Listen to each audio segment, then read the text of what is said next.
Live from King's Place in London, the Spontaneity Shop presents The Guilty Feminist with Deborah Frances-White and guest co-host Sara Pascoe, talking about activism. Please welcome to the microphone, Deborah Frances-White.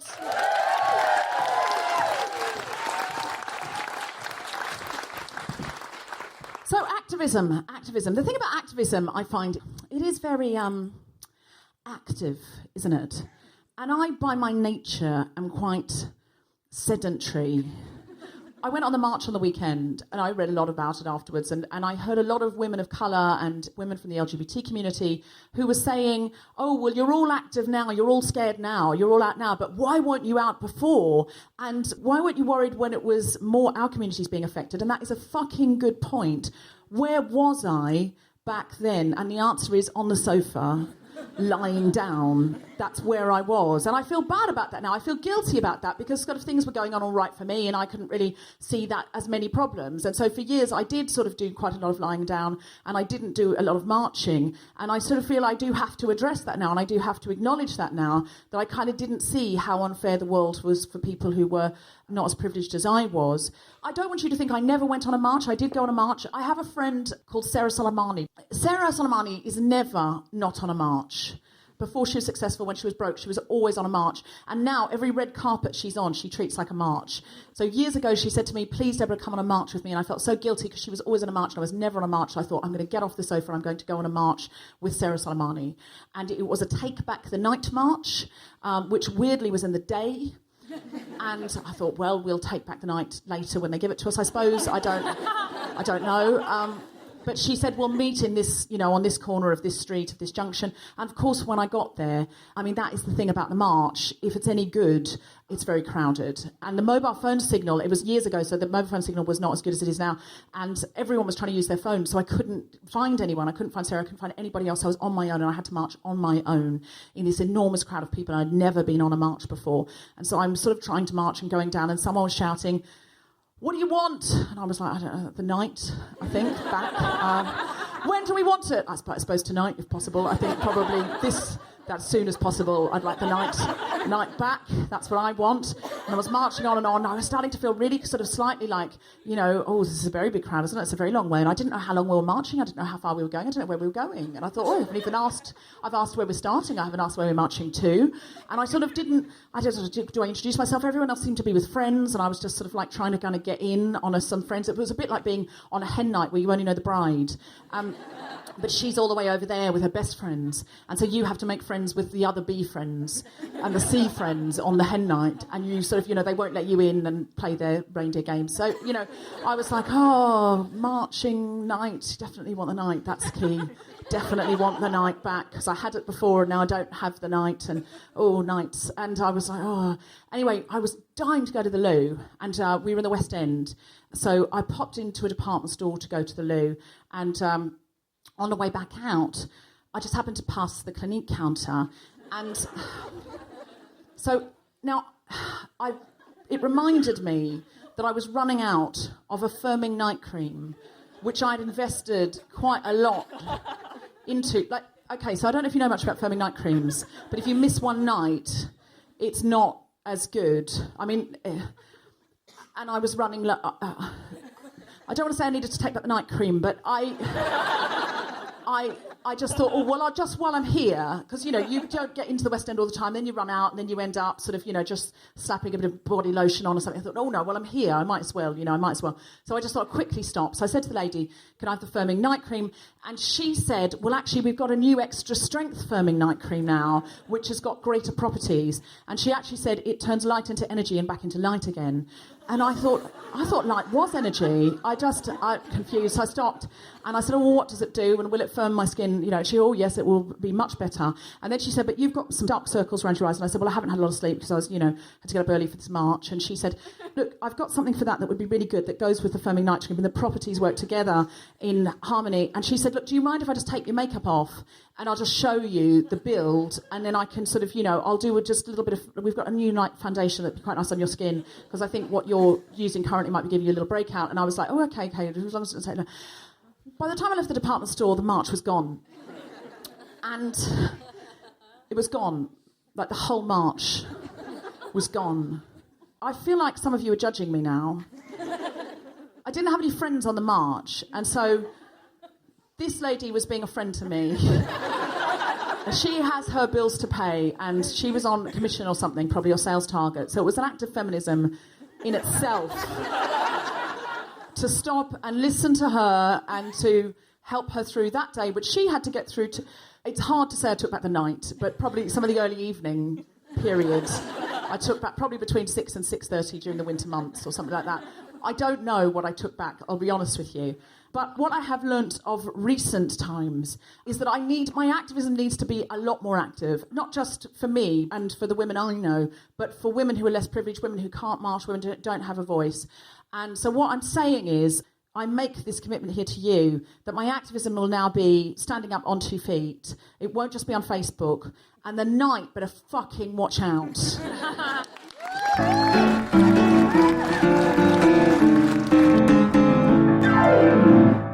So welcome to the Guilty Feminist. This is part 2 of activism.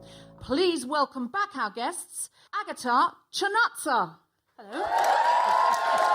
Ajay Close. And our brand new guest, Ayesha Hazarika. I'm here with my guest co-host, Sara Pascoe. I'm Deborah Frances-White, and you're listening to The Guilty Feminist. This is the podcast in which we explore our noble goals as 21st century feminists and the hypocrisies and insecurities which undermine them. So, Ayesha, hello. Hi. Were you on the march on the weekend?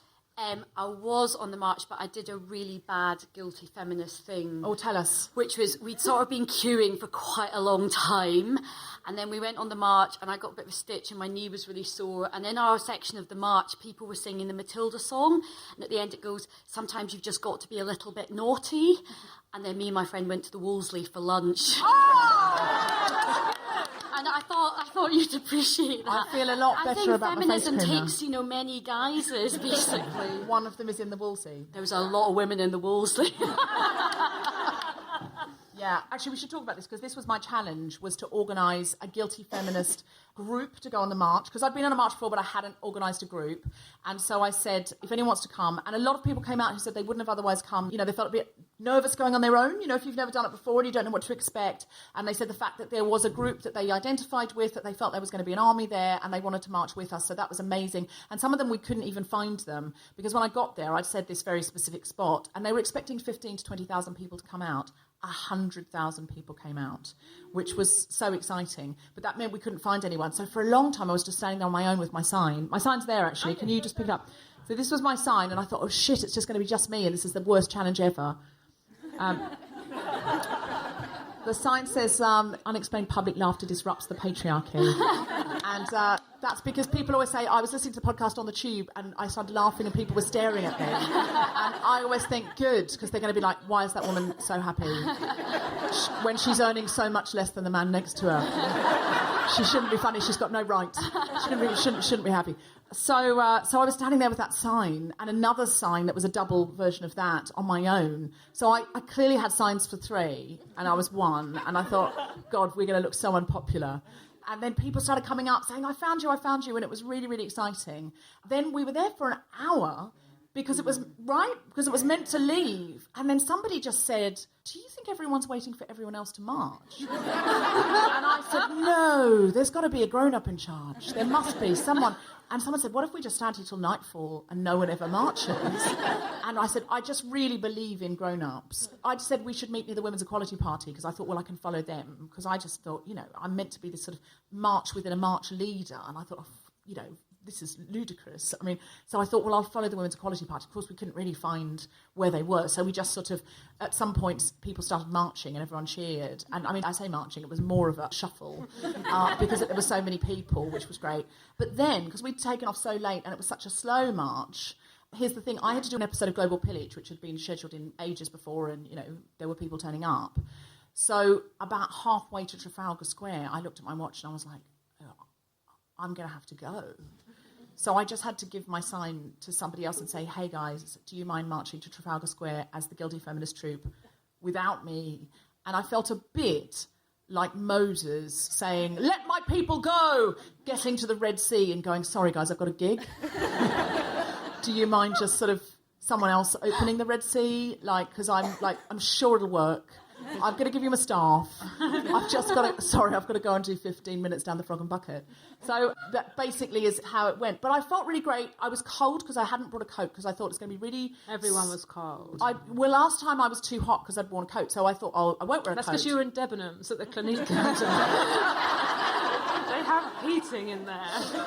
So I thought, well, I'll just there'll be so many people and we'll be marching. So I didn't wear a coat, wore a jacket, and I had no gloves. And when I got back, I had to put my hands under the hot water because I couldn't move them in any conceivable way. And I thought, no, it's good to be uncomfortable because that's the fucking point, is that there are a lot of people who are less comfortable than you all of the time, who live less comfortably than you. So next time I go on a march, I'm going to give myself a disability like a stone in my shoe or something. I think I'm not really, but I probably won't wear not... It's like walking past a homeless person going, "Don't worry, I've taken my hat off." No, I'm kidding. I am being wry, but I think there was something about being cold that actually was kind of made it feel a bit more marchy. So that was my challenge. Sarah? So my challenge was I wanted to go on this march. And this is the first time I've ever wanted to go on a march. I am a wimp. I am scared of big crowds. I've always been intimidated by this kind of thing. But I definitely knew I wanted to be part of it. And that's because I felt like it was so much about women being able to communicate with each other all over the world. I found the day very emotional. I think too much. I didn't quite realise I was waiting at Finsbury Park Station and I saw a little girl with a mum or a carer and they both had signs, and then I was like, oh, I'm crying and that's all I'm going to do all day now. I am so moved by people's hope, people's bravery, people's creativity. I loved everything that people had made, and I loved their glee at showing it to you or standing and letting you take a picture of them.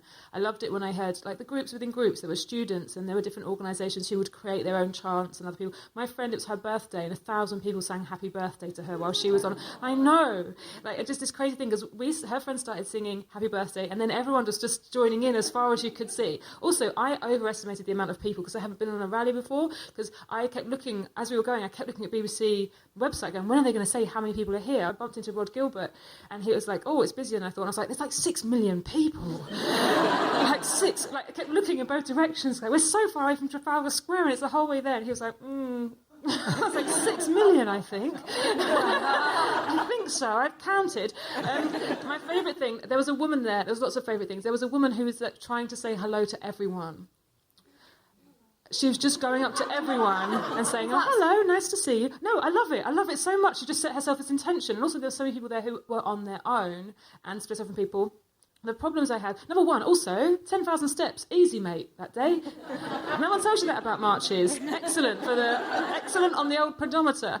I had really, really bad period pain, and that was my one thing. I was looking around at everyone going, come on, right, there's so many women here, and so many women have periods. I was trying to work out, like, maybe 1/5 of women at any time would be menstruating. Why is everyone else fine? Like, why is no one else? Like, I had diarrhea, I had to keep stopping in places, and again, like, I wanted to tell people, like, that's why I'm crying all the time. It's not just that I'm proud of you. It's also this.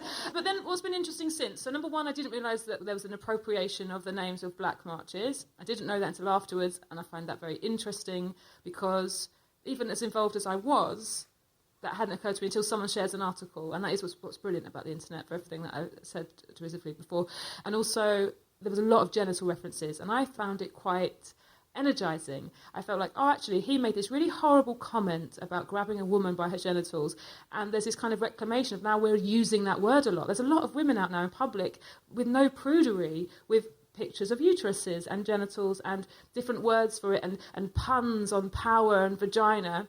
And I thought all of that was great until then again, today, reading articles written by people about how there are women who don't have female genitals and you exclude them from something, not from any kind of nastiness. With all of this well-meaning and we are sharing something, we also are saying to them, this is what a woman is and it has a vagina. And actually it isn't, it's bigger than that. And it's so right. And then I was wondering, like, oh, isn't it awful? Because you'd be celebrating this thing and then realising, then correcting, and then what do we do and how do we phrase things? I mean, there are ways of being more inclusive and being better.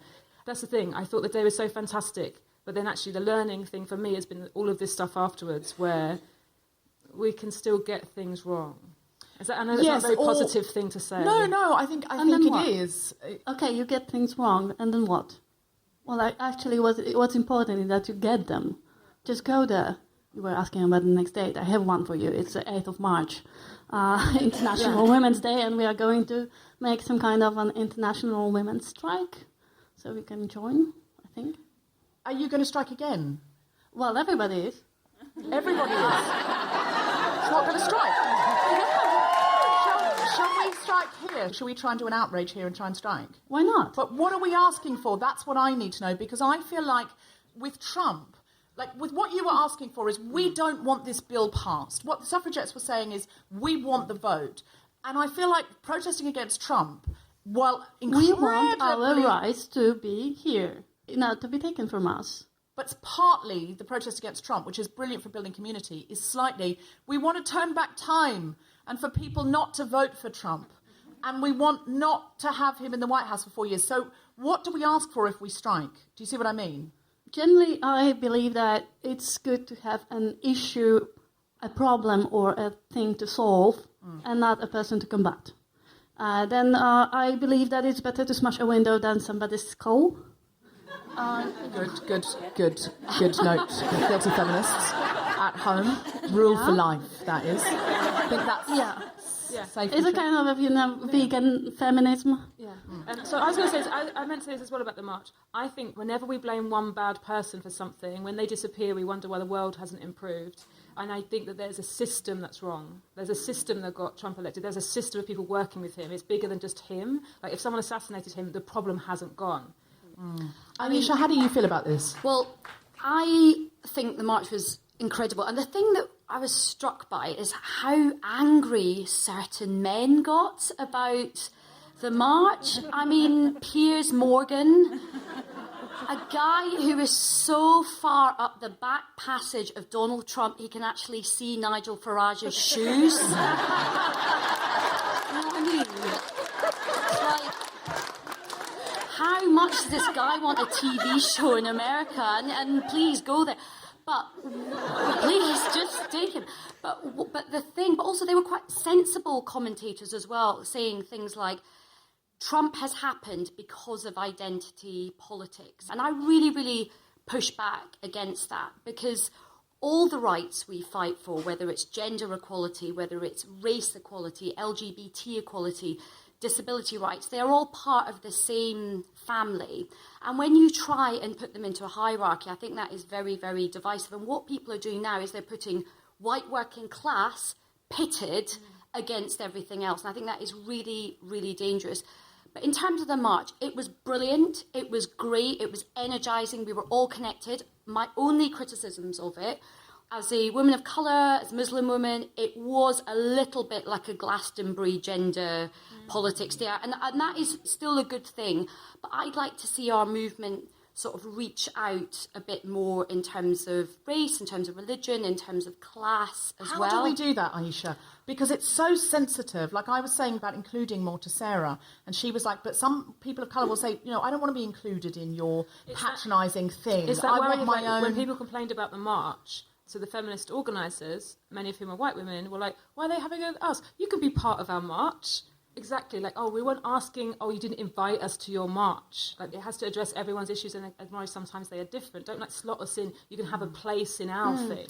But also, I think it's a bit like a failure of politics. We sometimes would say, well, people need to come to us in terms of politics, but actually, if you want to be political, you have to also go out and find people in their worlds, because often the lowest paid women, many of whom are BME women, often they don't have the time to come to a march or, take the whole day off. So it's what AJ was saying about the suffragettes, that a lot of them were posh because they could afford to go to jail for 5 days and go on hunger I think the strikes. thing we've got to do is the march has got to be the starting point of our activism, not just being having a day out and, as Sarah's saying, doing all the Facebook stuff. It's like, how do we really get active? And also, how do we get power, proper power? Because if you don't want to see 8 smirking men in a room signing off executive orders over your ovaries, you've got to get women into that room, and you've got to get women into the levers of power as well. And I think we've all got to support and encourage women to get involved at politics at every single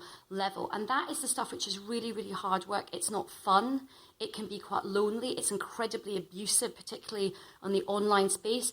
But I think as somebody who has worked in politics, until you actually get women into positions of power, that is when you can start to really see things changing. And that's what we've got to aim for. And having one female Prime Minister...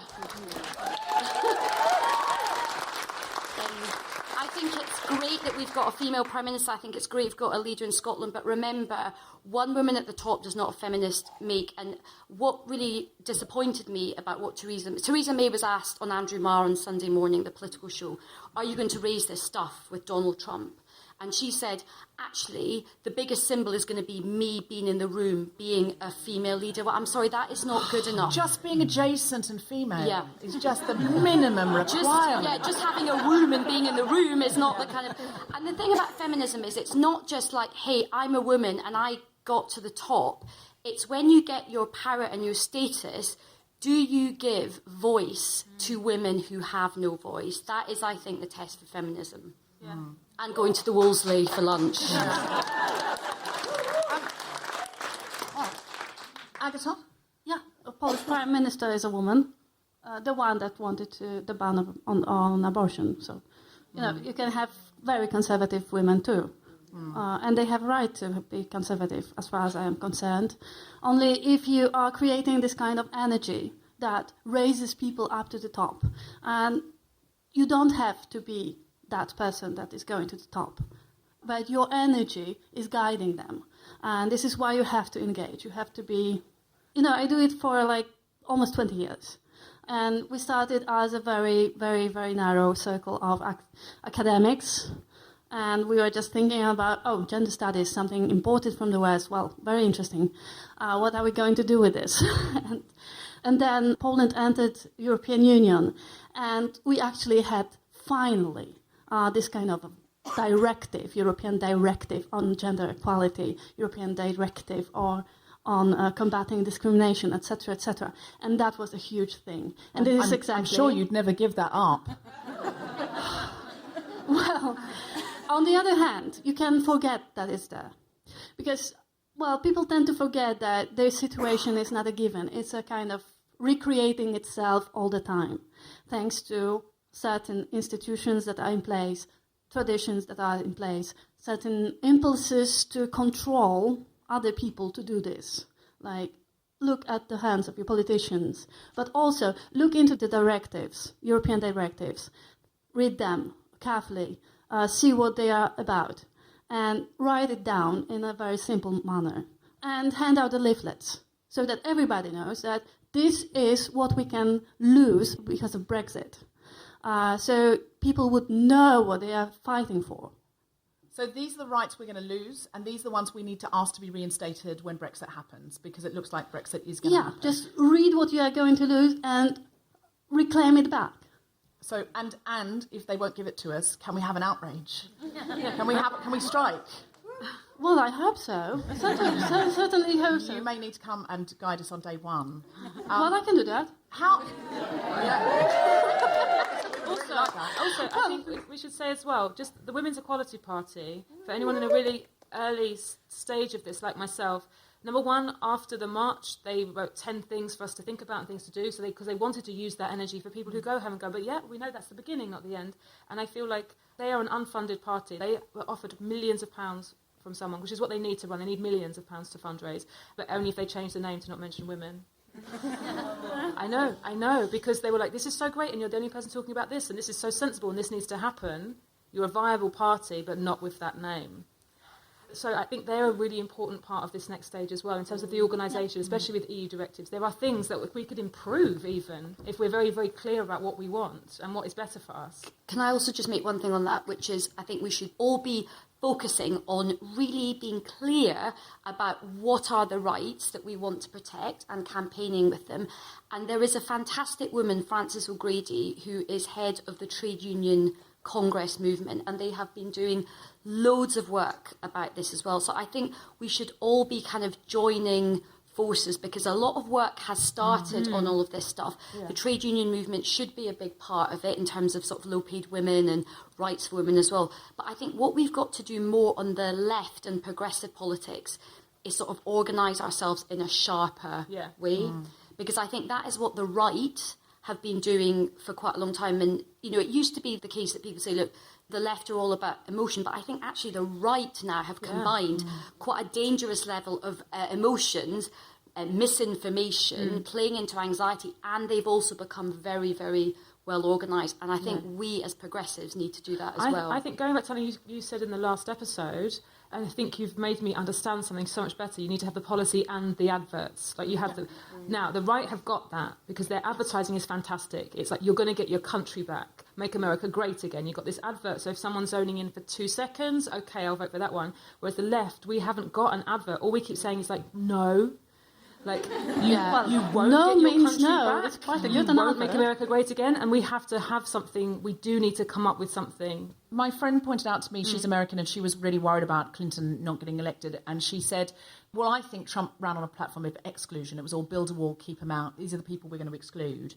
And I think Michelle Obama is incredible on inclusion and making everyone feel included. And Hillary Clinton was saying inclusive things, but she didn't really look fully convinced she was included. You can't get other people into a party you're not invited to. But the slogan that my friend, who's very brilliant, pointed out to me, the problem with the slogan was it was I'm with her, and it should have been she's with us. And if that had been the case, rather than, oh, well, I'm with Hillary Clinton, well, people go, well, I'm not sure I'm with Hillary Clinton because I've got issues with her foreign policy and I've got issues with her history and I've got issues with her. I don't know if I can say I'm with her. And that was a big problem. Whereas if she was with us, you know, and she's going to fight for us, that's the kind of thing we need to be thinking about, though. Why didn't somebody tell her that? Because she's got a lot of brilliant people around her. She spent fortunes on her campaign. And I think with the Women's Equality Party, we need to be showing up and we need to be helping out and we need to be doing stuff. I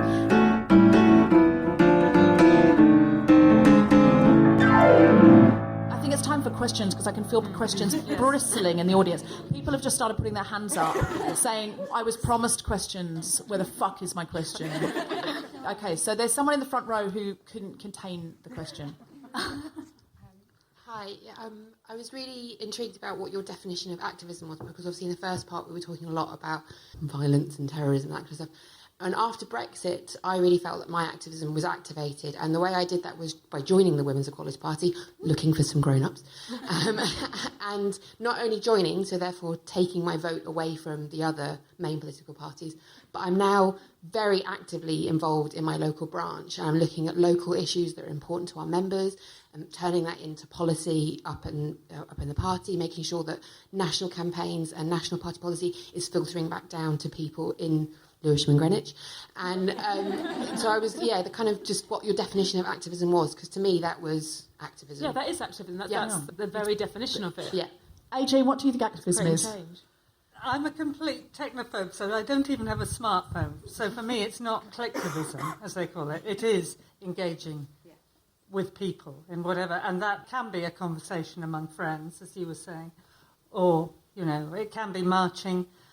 It's funny, in Scotland, we have a series of organisations aimed at getting another referendum about independence.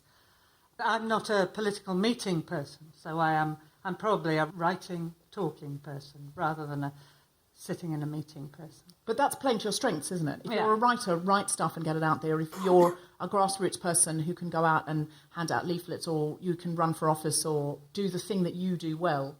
But how important do you think community is? Agata, you were saying that you think community is very important. Well, yes, and you're being open to other people because, well, the first thing we have is this tendency to be solitary.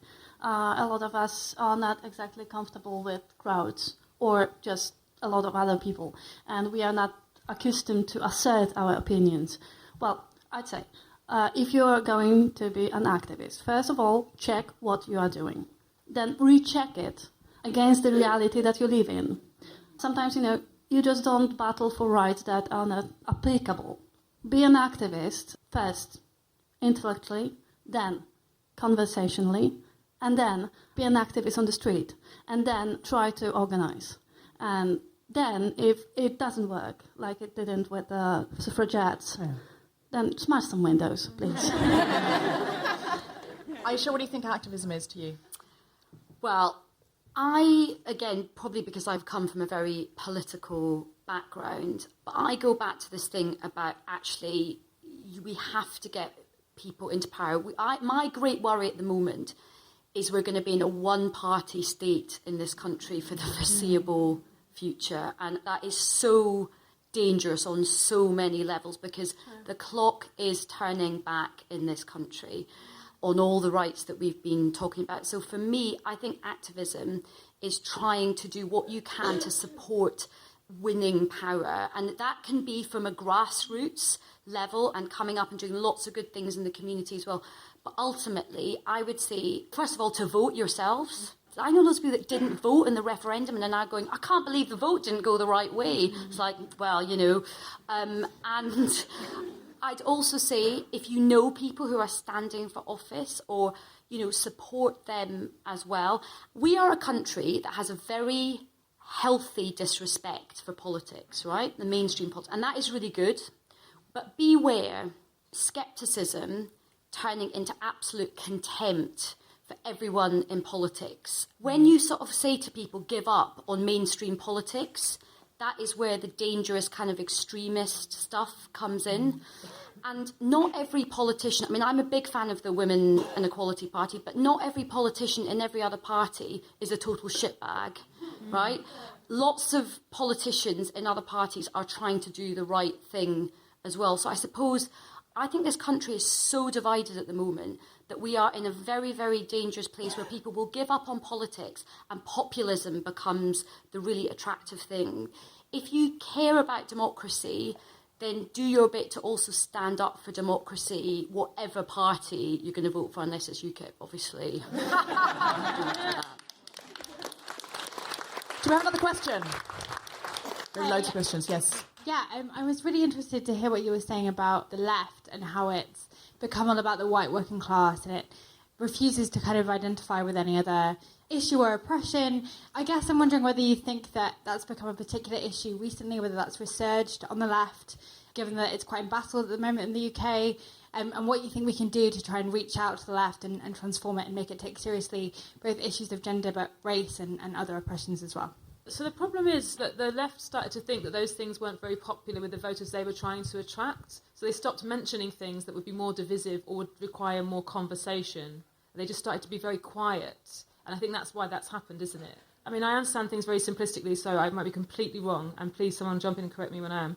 But it seemed like, so there was a small percentage of people that suddenly were voting for this new party, which was UKIP, which had these things about kind of anti-immigration. Then Labour would have these mugs kind of looking as if they were trying to entice those people. Like they were trying to, it's only a few thousand, but that might make a difference. So they were kind of like chasing like what the other party's saying because they were really scared of standing up for anyone who seemed to be a minority or not important in terms of winning a majority. And then what they did is they alienated everyone because who wants to be part of that?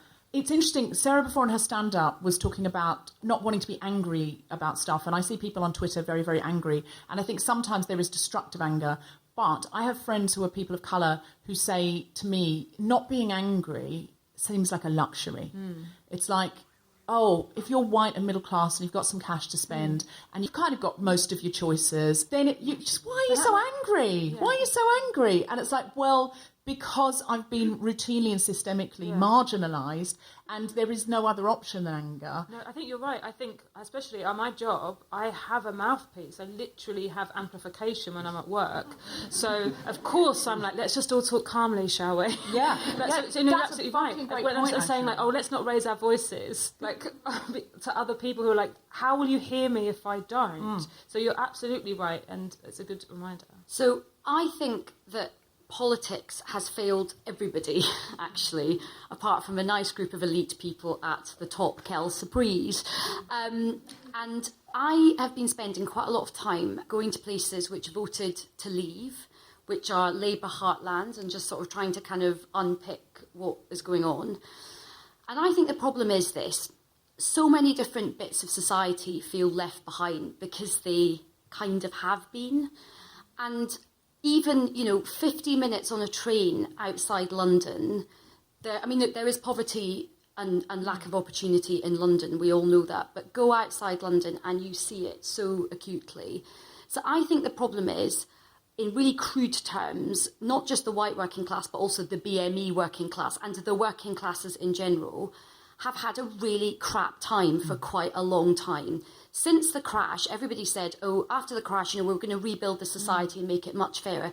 That didn't happen. After the crash, most people haven't seen their wages rise. And the only people that are having a really nice time are all the bankers and the people at the top. So for a lot of people, they saw the Brexit vote as a chance to say, you know what, I've had it with like established politics and people saying to me, I'm going to be worse off, because I've been worse off now for years and years and years. So I think the way for the left to re-energise itself is to be completely clear about its values, which is standing up for all types of discrimination and promoting all kinds of equality, but also not being scared of the concerns that quite a lot of working class communities have, because a lot of the fear underpinning all the pressures about immigration and fear of the other is a lack of investment and lack of opportunity.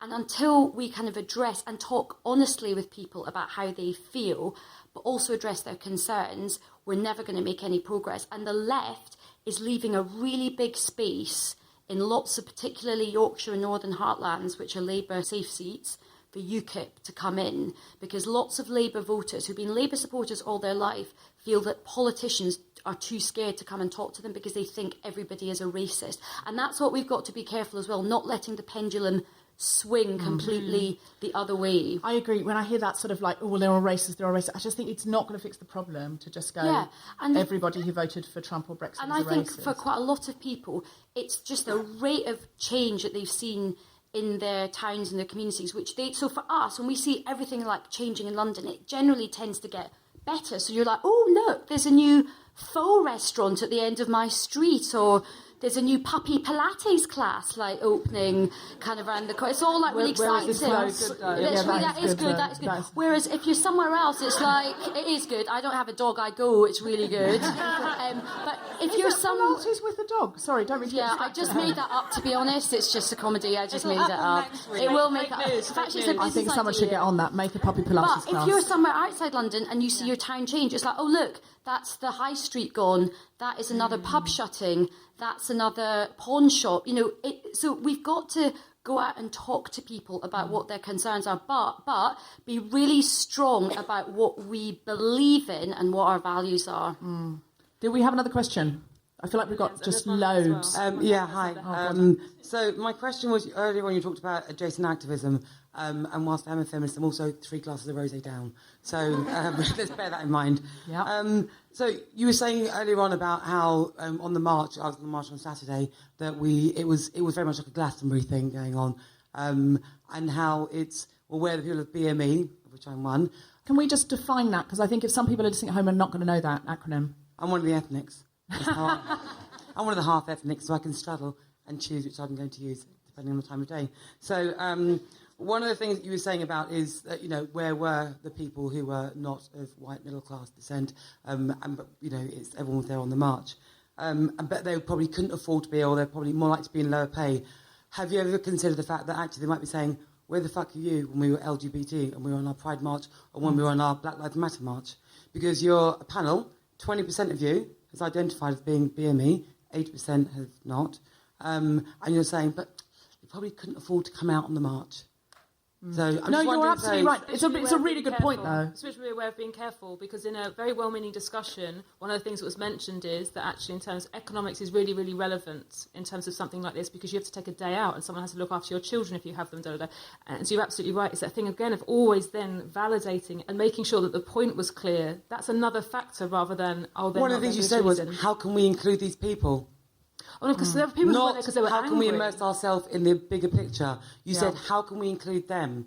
So you were, again, you said about the Thatcher thing, not Thatcher, how old am I? About bringing Clinton, but you said, how can we include them? Not, how can I take myself to this community? How can I stand side by side? I think that is absolutely spot on. That's absolutely spot on. And also, it's not just, as you say, about the economics, it's also some of the stuff is about the cultural stuff, like we, as a kind of a class of female activists, which is a bit middle class and white, not that there's anything wrong with that, it's cultural to go out and do a march. For lots of communities, it just wouldn't be. So are we like, okay, if you don't come on our march, you're not part of this? You know, if I spoke to my mum about doing a march, she'd be like, what? Just going out and queuing for a day? Because it's just not in her culture to be. That doesn't mean she's any less desire to get involved in activism. But you're right, we've got to go out into other communities and see how it fits in with other people. I find it really hard, though, because I wanted to go on the Black Lives Matter march, and I read an article which said, it was from a person of colour who said, please do not upstage this, please do not come down. These are the things you can do to help people of colour. One of them is not coming and liberaling all over our march and sort of going, patting yourself on the back for coming out the march. It's not for you. And so I didn't go because I read that. And then someone else will go, where were you when the Black Lives Matter march was on? I was trying to do the right thing. And like, you know, like the pussy power thing. And then the transgender community will go, well, you're implying that if you don't have a vagina, you're not a woman. It's like, well, no, actually, it's a direct response to Trump talking about grabbing pussies. Can we never mention the vagina or we're excluding? So it is complex, and I feel all the time like I'm not getting it right. And does anyone else feel like they're kind of constantly fucking up? Oh, thank God, because I genuinely do feel all the time like no matter how hard I try, I'm getting it wrong. But Can I identify myself? Well, I'm Polish. So it is a little bit complicated here because I look white, but I'm actually... my minority here in Great Britain has gotten some hardship recently. And actually, some even say that Brexit is all about, well, Polish people. Well, which I'm very, very sorry if we were nasty to you.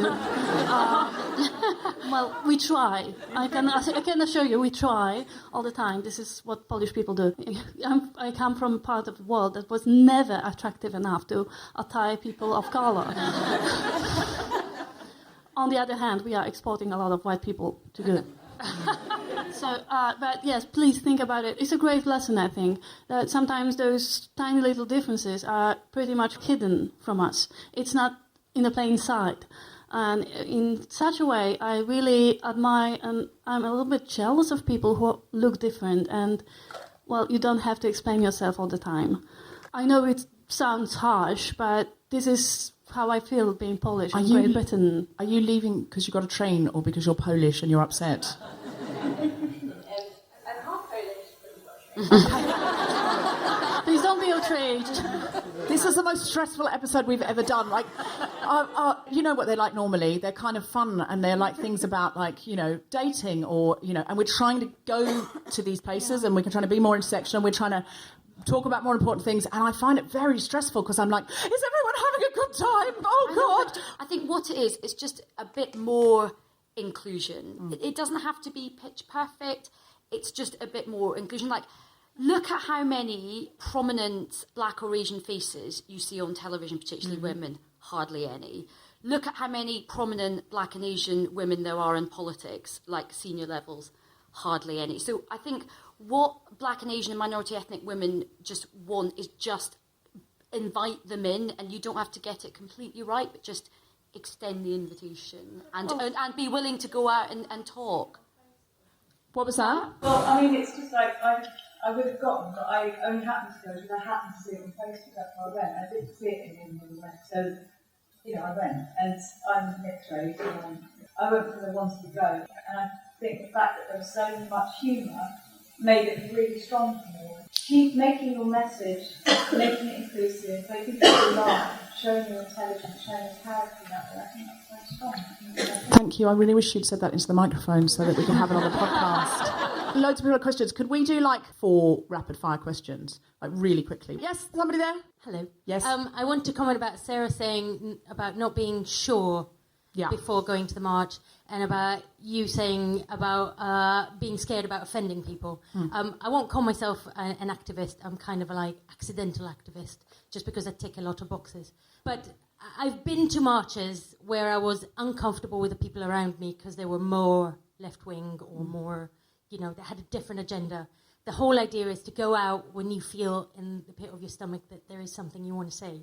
And you have to remember that it's not just, for example, it's not just the Polish government that was the intended audience. It was also the people outside that was looking in. So when we go on LGBT marches, it's not just about talking to the government. It's about talking to the people on the outside who are LGBT. Great. who are feeling powered. So we don't have to be sure. Somebody behind you? Hi, I'm a journalist. My job is writing about Trump. I wake up every day, and by 11 a.m. there are 10 things every day that make me want to cry. By the end of the day, I don't have the emotional energy. I feel like I don't have the emotional energy to be an activist, and every single day is grinding me down in such a way that I just want to zone out, and I know that that's not just me. So as some professional activists, how do you not let that get to you when every single day it's getting worse? Agata? I don't know, this emotional energy. I think you have to redirect it from hopelessness to hope, first of all. Then you have to put whatever effort you can in every single line of your writing. I am a writer too. And then, again, just grab as much energy from people around you. Don't let the things get to you, okay, you're Polish and nobody understands you. Well, yes, maybe they don't understand you, but it doesn't mean that they mean you harm, that they don't like you. They just don't understand you. You can explain a bit. You can simplify a bit. You can meet them halfway. We should also say some people are disabled and they can't, and I just always am aware of that. So sometimes people write in and go, you're talking about what you can do, and there are some people that just can't, but they do what they can. I think you have to develop some kind of naivety. You have to believe the best in the people. For example, Donald Trump, sometimes he's horrendous. Sorry, I'm lacking words in English. We're all lacking words for Donald Trump. Yeah, but nothing maybe to do with his English childhood was just so breaking. Maybe he was just, such a lonely, lonely, lonely child. Oh, fuck him.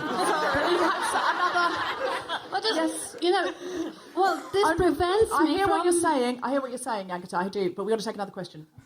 Hi, sorry, quick question. So I'm approaching my mid-20s, and there was talk earlier about politics failing people. But I feel that there's a failure in education to talk about politics. When I went to school, there was no formal education on politics until you were in sixth form, and then it was, okay, I'll take the politics A-level if I'm going to go into politics, which I wasn't. So I kind of feel like I'm at this stage and I still have absolutely no sort of ground level knowledge of sort of unbiased political stances. Where do you start? Where do you find... AJ, should we be teaching young women about suffragettes when they're at school, and young men, young boys? Well, I mean, certainly in Scotland they do. It's absolutely central to the curriculum. Yeah, they all... Well, maybe that's why Scotland's more politically activated. Yeah, certainly. I mean, I think it's really interesting listening to you talking about people feeling... not apathetic, but feeling they've got no hope in politics. Because when we had that referendum about the Scottish Parliament, the turnout was extraordinary and everybody was energised. I mean, I'd actually written a book 12 months before, which was about how nobody was engaged in politics anymore. So the last laugh was on me. But, I mean, it does... Bastards all came out. Undermined your book sales. Things can change with the right issue, that's what I'm saying. Things can only get better. Remember when that was true. Hello. I've noticed that most people in the audience are under the age of about 40. We haven't really spoken about age. But I know that my parents are kind of disengaged. My grandparents are very, disillusioned. How do we engage people that are older than us? We're here.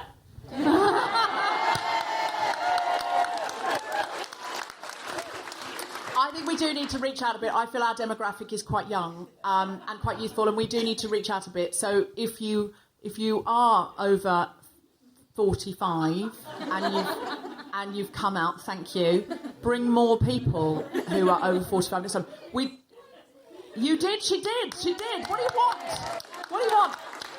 I don't know. I think a lot of the baby boomers were out in the 60s. Maybe some of them feel like they've done their bit, in the 60s. But what was that? It's her 40th birthday present to come here. Is it your 40th birthday present to come here? Are we your 40th birthday present? Wow. It's her 59. Oh. Wow. Are we your birthday? Is this your birthday present? Because it has been quite heavy at times. I feel a bit bad this has been your birthday present because it's been a lot of work as well. It's been a lot of, you're not doing enough on your birthday. Anybody else? I just wanted to say that about outrages, you're talking about outrages, I think Sarah said the most kind of outrageous thing when she talked about having her period. Ashley Judd talked about it on the Women's March about bloodstained sheets. And I think if you want to really outrage and disrupt the patriarchy, openly talking about something like blood is an amazing and non-violent way to do it. Thanks. So if you don't give us what we want, we'll go on and on about our periods.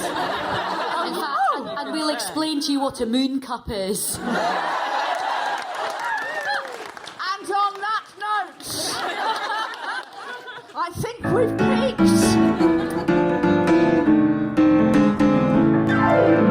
That was quite a heavy episode for us. Most of you who listen to the Guilty Feminist, you know that. AJ, do you have anything to plug? Well, my last book, A Petrol Scented Spring, is still on sale. Buy it. It's really, really interesting. You'll never believe what the suffragettes went through, and you will feel so activated when you read it because you'll think some of it was really hard. They were force-fed, horrible. And I've got a new one out next month called The Daughter of Lady Macbeth. Oh. Check those out online. Agatha, do you have anything to plug? Yes, remember the International Day of Women, the 8th of March. Yes. Yes, we are ready for it. Get ready. Get ready. Get ready. All around the world. Seriously, though, we may need you to come back and help us organise some kind of strike or activism. I'm pretty sure that you could manage on your own, but if you invite... we will be inviting you, and we're going to take you to the Wolseley where we will organise it. Yeah, I really need to check that Wolseley. To our own table. Ayesha? I'm doing a stand-up show at the Soho Theatre from the 18th of April. It's called State of the Nation, and it's all about my time in politics, feminism, and how we lost the plot. Wow. We have got to go see that. Shall we do a group Guilty Feminist trip to see that? Yes, absolutely. So how many nights are you on? 5. Oh, well, we will sell those out. Yeah. Sarah, anything you'd like to plug? Peaceful protest.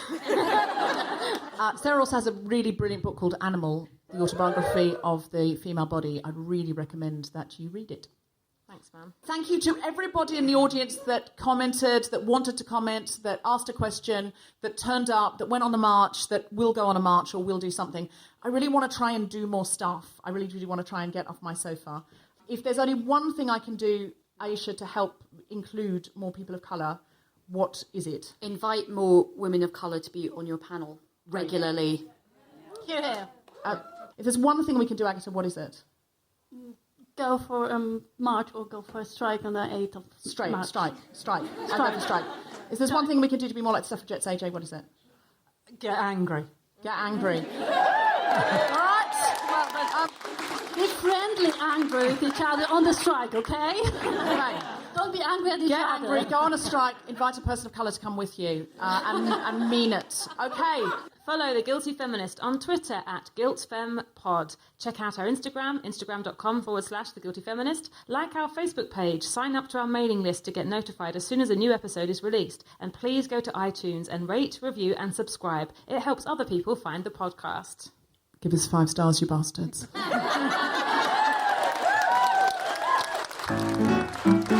I've been listening to The Guilty Feminist with me, Deborah Frances-White, and guest co-host Sara Pascoe, and our special guests, Ajay Close, Agata Czarnacka, and Ayesha Hazarika.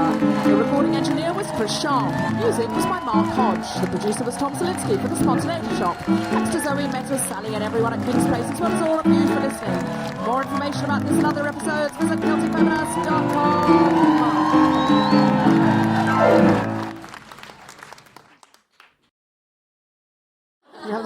We can possibly do it as a pickup, but I'm aware that there's maybe a stressful recording for Sarah, who has got a hard out at 9:45. So, Sarah, can I get you to read the social media bit, and we'll do it with a few things in a different order to accommodate you. Okay, can we do? Can I just do it in this particular order to accommodate Sarah? Is that okay? Yeah. Thank you. I want to do an outrage now. Hello, Guilty Feminists. Thank you so much for listening. Thank you for writing in. Thank you for all your support over the last year. Now, many of you have expressed a desire to get involved, to make some of these challenges real and alive, especially along the lines of career development, not apologising, stepping into the space. So we have some workshops. Now, these are just the start. We're just testing the waters here in London, and then hopefully we'll be able to bring them around the country and even even wider internationally.